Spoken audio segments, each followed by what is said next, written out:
ऐसे सवालों को करके आप एक एक नंबर आप अपने क्या स्कोर को बढ़ा रहे होंगे। तो देखते हैं, एक नंबर का सवाल है और एक नंबर का ही सवाल है।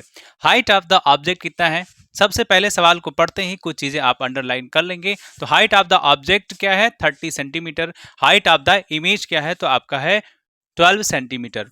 What is the magnification? जैसे ही ये पॉइंट आया, आपको क्या करना है? मैग्निफिकेशन को एम से डिनोट कर रहे होते हैं, वो भी कौन से? स्मॉल वाले एम से। और वो क्या होता है? क्या होता है? बी और यू होता है। ये चीजें क्या है? और इसको एच डैश बाई एच भी पढ़ते हैं। ये चीजें क्या है? ये चीजें अगर आपको मालूम नहीं है तो गड़बड़ चीज है। एग्जाम इतना नजदीक आ गया है, आपको अब तो मालूम होना चाहिए। तो ये क्या है? Height of image. वी क्या होता है? हाइट ऑफ इमेज नहीं है यहाँ पे, ये है हाइट ऑफ इमेज। और ये क्या है? Height of object. ठीक है, इसका अभी यूज नहीं करेंगे। किसकी? इसमें इसमें क्या है? ये दूरी हो रही होती है कॉनकेव लेंस से या कॉन्वेक्स लेंस से। ठीक है, एक तो इमेज की दूरी है और एक ऑब्जेक्ट की दूरी है। ये क्या बताता है? ऑब्जेक्ट की दूरी। और ये क्या बताता है? After the formation of image, ये इमेज की दूरी बता रहा होता है। लेकिन यहां तो इसके बारे में कुछ भी नहीं दिया है, ये दिया हुआ है। जब ये दिया है तो इसी का यूज कर लो। क्या है? हाइट ऑफ द इमेज कितना? 12 सेंटीमीटर। और height of the object, sorry, height of image कितना है? 12। और हाइट ऑफ द ऑब्जेक्ट कितना है? 3। तो 3 एकम 3 और 3 चौका 12, यानी magnification will be how much? 4।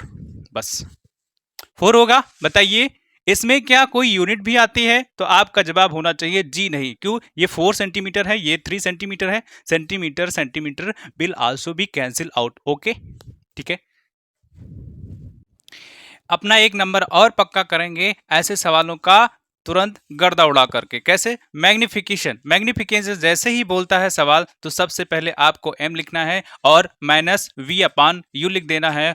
और एक होता है h डैश बाई h। ये हाइट से रिलेटेड समस्या है, तो उसको लगा करके सॉल्व करेंगे। इसमें क्या है? दूरी दी होती है। एक तो क्या एक तो ऑब्जेक्ट की डिस्टेंस होती है और दूसरा इमेज की डिस्टेंस होती है। तो u क्या है? ऑब्जेक्ट की डिस्टेंस। और b क्या है? इमेज की डिस्टेंस। ठीक है, अब सवाल को पढ़ो। Object distance is 3 centimetre from the mirror. ठीक है, image distance is 12 centimetre in front of the mirror. इस पॉइंट को आप क्या करेंगे? अंडरलाइन करेंगे। क्यों?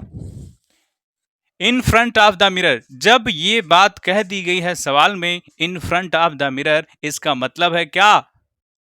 सारी चीजें किस में होंगी? माइनस में होंगी। कारण क्यों? जब हम कॉनकेव लेंस पढ़ते हैं तो आप जानते हैं कि यहाँ ऑब्जेक्ट यानी लेफ्ट साइड हम ऑब्जेक्ट को रखते हैं और इधर की सारी वैल्यू निगेटिव होती है, इधर की पॉजिटिव। ठीक, in front of the mirror कह करके ही सवाल ने सारा डाटा क्लियर कर दिया है कि भैया सारी जो डेटा दी हुई है वो निगेटिव में ही होगी। ठीक है, अब निगेटिव में है, क्या हाइट दी है? जी नहीं, तो इसका यूज नहीं कर पाएंगे। तो किसका करेंगे? इसका करेंगे। रख दो। माइनस में है, मैंने बोला है ये सारे जो डेटा दिए हैं सारा निगेटिव में रखना है। तो आप देखो, इमेज की डिस्टेंस कितनी है? 12। फिर ऑब्जेक्ट की डिस्टेंस कितनी है? 3। ये माइनस में होगा और इसके पहले भी तो माइनस लगा है, इसके पहले भी तो ये माइनस लगा ही है, तो ये माइनस में और ये भी वैल्यू माइनस में। तो आप देखेंगे कि ये हो जाएगा 12 पॉजिटिव में लेकिन 3 निगेटिव में। और 3 चौका 12, तो कितना हो जाएगा?